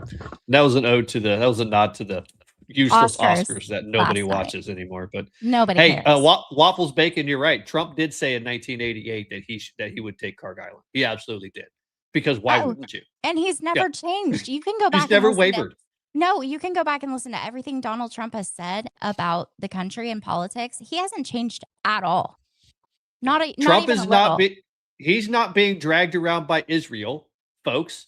You can go and listen to what he was saying about all of this stuff in the fucking 80s, in the 1980s. And it's still the same guy with the same opinions and exactly how he would use America's power to get what he wants, which is precisely what he's doing. It's not our fault if you don't understand how the man operates. It is not our fault. And frankly, I'm tired of explaining it to you. You're not smart enough to figure it the fuck out. You're boring me. You are boring me, Conservative Podcast Inc. You're not good at this anymore. You're just not. You need to quit. Hang it up. Let other people pick up the mantle because you fucking suck at your job. Pardon the language. I'm fucking mad. But I think we also need to define the term black pill, because I think a lot of people are talking about black pill Republicans and all these and talking about being black pilled. And I think a lot of people don't understand what they're talking about. You have to understand that this black pill thing, it's pessimistic, doomsday. So all the doubt you possibly can, discouraging voters, it fractures all the unity in the party. And again, back to the Tea Party, which I was a fan of the Tea Party movement. I'm not going to lie. But the Tea Party movement screwed the Republicans, which gave the Democrats the opportunity to win. The same thing is going to happen if we don't get our stuff together. People are going to have to wake up and quit listening to these morons tell you what is true. You've got someone who literally thinks Trump started a war because of her telling you what to think about things. You've got these whatever incel little boys in their mom's basement, groypers, and Nick Fuentes telling people to vote for Democrats because that's what Republicans deserve. What we need to do is you need to show up for primaries. And if your congressman isn't representing you, you need to vote for somebody else in the primary. Put a Republican in office that will put up Trump's agenda for a vote so that we can get Trump's agenda codified. We don't have much time. It has to get done. And in the meantime, you need to be calling your representatives and telling them that they need to be getting Trump's agenda codified right now. They need to be doing their job. We are not paying them to sit around with their thumbs up their asses like they've been doing. Oh, yes, we are. Oh, yes, we are. So disappointed in Congress right now, Republican Congress, because they went there with a mandate. Trump went there with a mandate. They knew it. We knew it. Everybody knew it. And now you've got the Republicans sitting around doing absolutely nothing. Yeah. Oh, Kelly, that was an accurate description of what the groypers are. You're absolutely right. 100%. So, I mean, did you guys see this? Did you guys see this? The Transportation Secretary, the Department of Transportation, they're revoking 200,000 migrant truckers, CDLs. They're not going to be able to renew them at the federal level. The Department of Transportation is not going to recognize them. This is huge. And the only thing that I saw, look at the comment down there from Francis. That's going to cause serious supply chain chaos, no doubt. What is wrong with you? No, they just admitted. Hold on, because this was published in the Washington Post, I think. This whole story. They literally admitted in a major newspaper that there are 200,000 truckers driving on our highways. They admitted it. Let that sink in for a minute. Just sit with that. They admitted that there are 200,000 truckers on our highways. Well, so again, there's more than that. that's 200,000 illegal immigrant or migrant truckers that can't speak English. They don't understand what the road signs are. And most of them got their CDLs through fraudulent truck driving schools, training But that academies, thing not real that they ones. said wasn't happening is happening again, and they're admitting it out loud, and nobody even notices that they're admitting that the thing that they say will. isn't happening is totally happening. It will save countless lives as well. You're absolutely right, Family Crest. And I mean, there's so much more that we can't do, that we can't focus on, we can't get to because of the intentional distraction of Israel. Like this guy right here. You guys, I mean, Boseberg is back in the news again. Did you see what this asshole did? What Boseberg did with the Fed and this 2 subpoenas against Jerome Powell? He quashed them. He just said, nah. Yep. That tracks. Yeah. No, we're not going to do that. And So- did you see? Oh, go ahead. You finish this topic. So there's more on this topic about what Jerome Powell actually did when the subpoenas were issued. Do I have it? Here. Did you see this? So here's what happened, right? So there's an investigation going on into how the Federal Reserve, is spending that $2.5 billion to renovate their office space or their building. $2.5 billion is huge. And Trump is like, guys, this is what I have done for, I don't know, better part of 40 years. There's something wrong with this budget. There's something wrong with it. So the DOJ with Jeanine Pirro, who, by the way, is dealing with a grand jury pool in the DC district that is literally going through training from these leftists on how to, what's the word I'm looking for? How to nullify subpoenas and grand jury indictments. We've got the, what are those guys' names? The Mark Eliasis, Norm Eisen. Norm Eisen. They are literally out there putting training seminars together, and people in DC are joining them to find out, if they are called up for grand jury, how to legally nullify an indictment in a grand jury. So you're never going to see another indictment in Washington, D.C. coming from the Trump DOJ. You're just not going to see it, except for this one. There were 2 subpoenas that made it out of a D.C. grand jury based on the evidence about Jerome Powell because he refused to cooperate, and Boseberg quashed it. And then did you see this, SK? Sorry, go ahead. People need to understand, or I was going to say this earlier, but people need to understand this isn't just about elected officials or people that are appointed to any position or working for the government or anything like that. The Democrats are after you. They are saying it out loud with their whole ass chest. As soon as they get power, they're going after everyone that doesn't agree with them, including people on social media, just sitting here with you guys talking about what's going on in the world and giving our opinion on it. They're talking about coming after everyone. Your free speech is on the line in every way possible. And as much as they want you to believe that we want to shut up Candace Owens and Tucker Carlson and all of these black pill morons, they can talk all they want. All we're doing is trying to tell you not to believe anything they say because they're full of shit. That's it. I mean, just completely ignore it. That's all we're saying. We're not saying that they need to be thrown in jail. I mean, unless they're actually working with terrorists and foreign governments to overturn the United States. In that case, that's a crime. Yep. So we've got a Rumble rant that I'm sorry I had to scroll down to see it. My comments got stuck over here from A. Beaverhausen. Let me see if I had to move this closer. Why don't we start flooding social media with the same message, video, tweet once or twice a week? We have Guarding the Grid and MAGA Jake that could make awesome content that we share. Thoughts? Yeah, fantastic. We absolutely should be doing that. If there's any content, anything that you want us to start trying to amplify, tag any of us in it, or tag the at PS Pod 25, the Patriot Source Network X account, and we'll do everything we can to get it amplified. And I think a number of us work pretty well together to get things to sort of get a network effect. The girls on the Red Wave Unfiltered, MAGA Meg and Claire Patriot, a few other folks that we work with on the back end, we can absolutely do that. Yes. And Waffles Bacon 5 said, I like when SK curses. I don't know why. My parents don't. I hear about it every time I'm on here and I curse, but I didn't curse on TikTok Live or anything for probably at least 6 months, and I was on it every single day. I didn't curse at all, but once I started, I couldn't stop. So here we are. Yep. So back to Jerome Powell. So after, this was the craziest thing. Actually, I think it was before Boseberg got in the mix and quashed these subpoenas to basically shut this investigation down.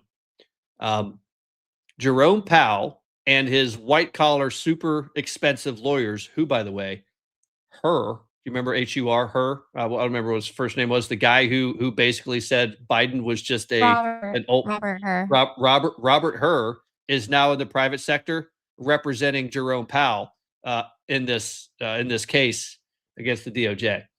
And they went in there. You mean that guy that the Democrats all said, which, by the way, you couldn't find a single negative word said about her from a Republican or a Democrat. They all said he was completely bipartisan in everything that he did. He had his own beliefs, but he always remained neutral in cases like that. But when he said that Biden had a poor memory and said the things in the Hur report that he did, every single Democrat trashed him, absolutely trashed him. And when he went to answer questions in Congress, they trashed him even more. And you're telling me all those Democrats that pretended to be enraged by his report when they knew that Biden was an actual potato and not running anything, even his own bath water, you're going to tell me that those Democrats then went and hired her to represent Powell? Yeah, he did. And what they did when they went and they sat down with Jeanine Pirro was they basically strong-armed the DOJ, and he said, listen, Jerome Powell is leaving the Fed willingly. If you keep this investigation up, he's not going to go. He's going to stay for another 2 years just to screw with President Trump and the economy, is essentially what they threatened Jeanine Pirro with. I'll stay. And then you'll have to fight us in court to get him off of the Fed chair. That's crazy. That's absolutely nuts. That's blackmail. Yeah, that's blackmail. Absolutely insane. This is how you know our country is completely captured. Mm-hmm. Just bathwater. What? SK and Nom, we love you all. Appreciate you. No judgment here. Respect for you all. And PatriotDad, thank you. Appreciate it. We love you guys. And we're glad that you guys showed fun. up, even though PatriotDad wasn't here to run things and, be the adult in the room. I don't know how we've made it this many days. When he said he wasn't going to be here, I was like, seriously? Sheer force of will. That's how. We had a show to do. The show must go on. The show must go on. Yes, Jerome Powell is out in May, but the threat was apparently I didn't look into this. We probably should, but his defense was saying that no, he actually has provisions where he could fight it and he could stay for another 2 years. And that was the threat. If you don't drop this investigation into how the Federal Reserve is spending $2.5 billion, it wasn't an investigation into Jerome Powell. It was subpoenas for information about how they're spending the money, how the Federal Reserve is spending the money. That's what this was about. And he basically said, if you don't drop this, I will fight and I will stay as the Fed chair for the next 2 years just to hamper Trump and his economy. That's the fact. That's real. That's what we're dealing with, folks. Maybe send PD on more vacations. Oh, I like that. Yeah. I do like that. Wait, Nom and I were even like, maybe we should do this on our own sometimes. Just on a random day. Show up and go live. Well, why not? We'll see.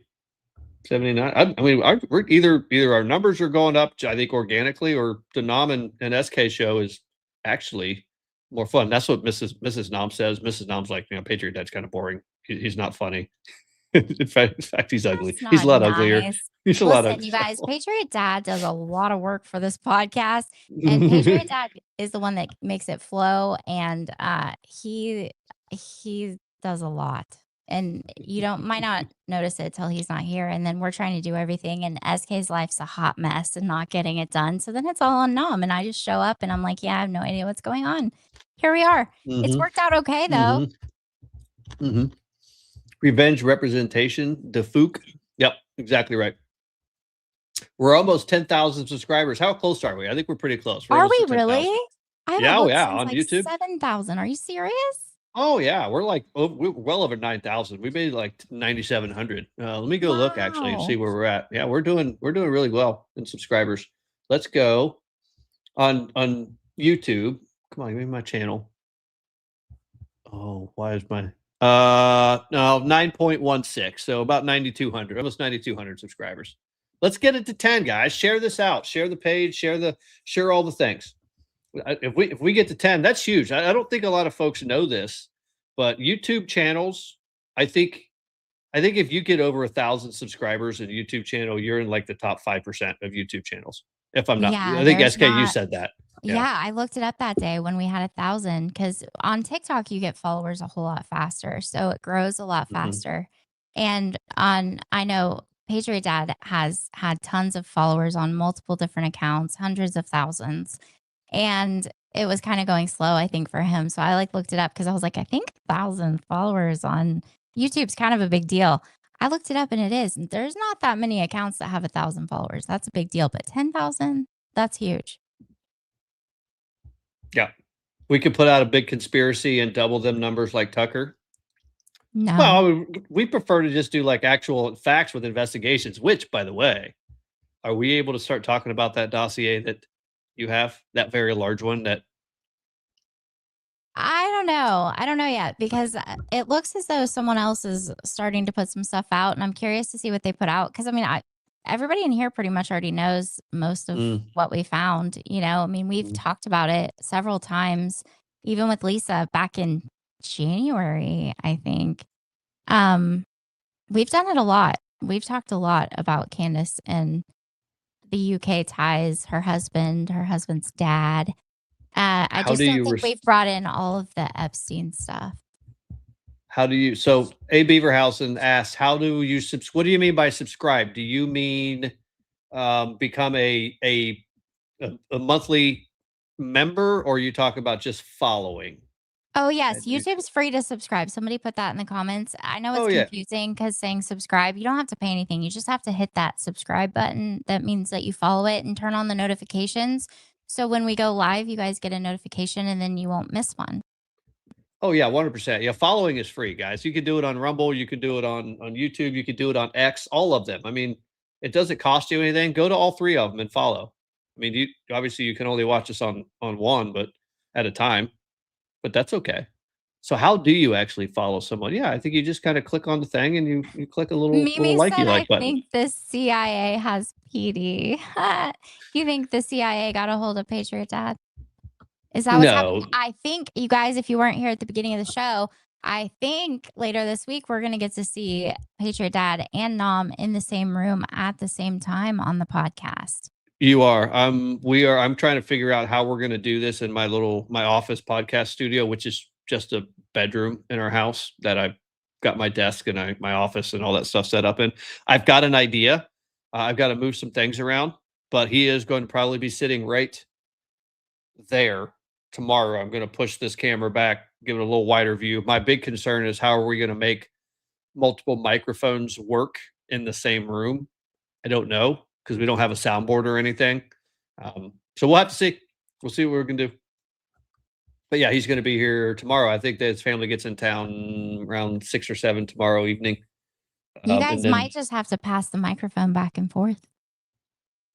I mean, gosh, we've shared everything our entire lives. We shared car, we shared clothes, we shared shoes. You guys, you remember when Converse All-Star shoes were all the rage back in the 80s?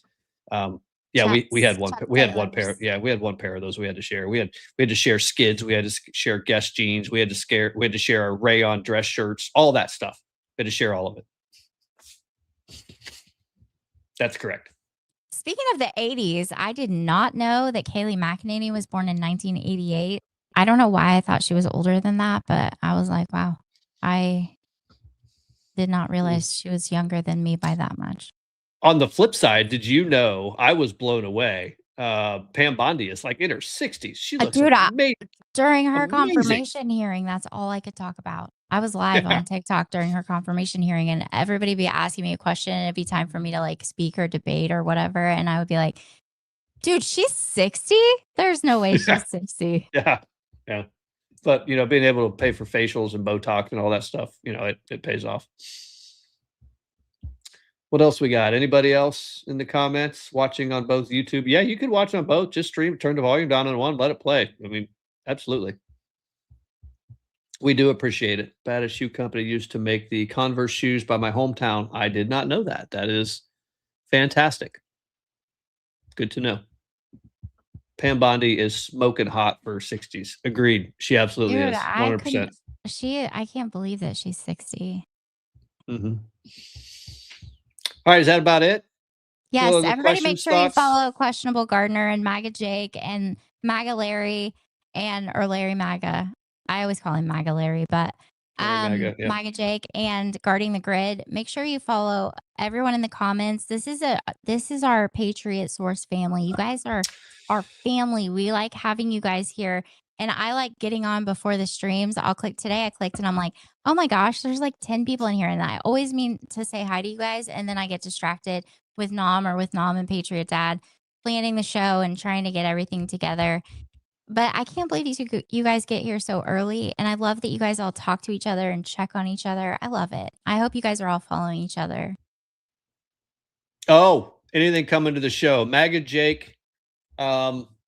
I think he's talking about releasing the song. We're going to have to, am I wearing Chuck Taylor's now? No, I'm wearing On Clouds right now. Whoever asked me that question, Cajun Patriot. White On Clouds, because I'm old. My feet need to be comfortable. It's either that or flip-flops. That's the only thing I wear, or I guess. Anyway, anything coming to the show. So on Wednesday, we are keeping up our promise of highlighting or bringing on candidates for primaries. We have a Republican congressional candidate in Georgia 11. Most of you, if you spent any amount of time on TikTok over the last couple of years, there's an account creator over there called Common Sense.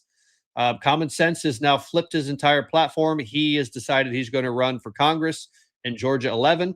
He's got a big primary coming up. He's coming on the show on Wednesday. I believe it's going to be about halfway through the show. He's got a candidate forum, and then he may be here around 10 Eastern or 9:30 Eastern, 10 o'clock, something like that. So toward the middle or towards the end, we're going to have Rob Adkerson is going to join us for however long he wants to stay. We're going to pick his brain, see what he's all about. But if you've seen him on TikTok, you probably have a good idea of his positions on a lot of things. Good night, Mimi. Mimi said good night. She said night, sweet everybody. dreams. She said super show. Yeah, I'm over 40. I'm 43. I was born. I'm a 1982 model. My kid was like, "You were born in the 1900s." Oh like, my dude, God, you're making it sound like I was born in 1902. I was born in the 1970s. Let that sink in. The 70s. All right, folks, we're out of here. We will see you guys Wednesday with all kinds of people here. We'll have a full show, a full cast and guests. It's going to be a great show. And by the way, Patriot Dad is pissed. He's big pissed. He's not made a lot of content. He's got a lot of things that he wants to say. So we're all just going to sit here for like probably the first 45 minutes and let him go. Well, I'm not going to say anything. You probably won't hear much from us Wednesday. Nope. All right, But I'm down with that. We've done way guys too much talking have a as it great is. night. You guys have a great night. Thank you for coming. Thank you for being here. Make sure you hit all the things. If you're watching the replay, make sure you hit your comment, because I noticed there's like no comments on our videos because they're mostly live comments. Yeah. Yeah, they're live. So make sure you comment, but that you're watching the replay. Share those videos later, so you can share the live later on your social medias. Do all those things, because we can't grow. People can't get this information if we don't grow. And as much as I don't want to grow, we have to if people are going to get to hear it. I don't think I've ever heard anybody say that they don't actually want the thing that they're doing to get better and go further. But sure. I do. Cool. I wanted to go further and all of that. But you have to understand, I was drug into this kicking and screaming. I never even wanted to turn my camera on. I just wanted to debate lefties all day long and nobody have any idea who I was, because I don't want to get doxxed. I don't want to go through all that crap. And once you put your face on camera, it's kind of, but I've been lucky so far, knock on wood. Yep. No, you look great. You're doing a fantastic job. We love you. And we are out of here. Bye.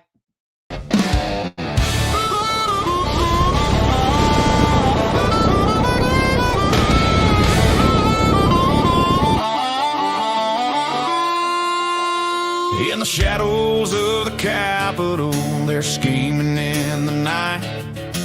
selling out our freedoms for a pocket full of spite. From the border to the highway,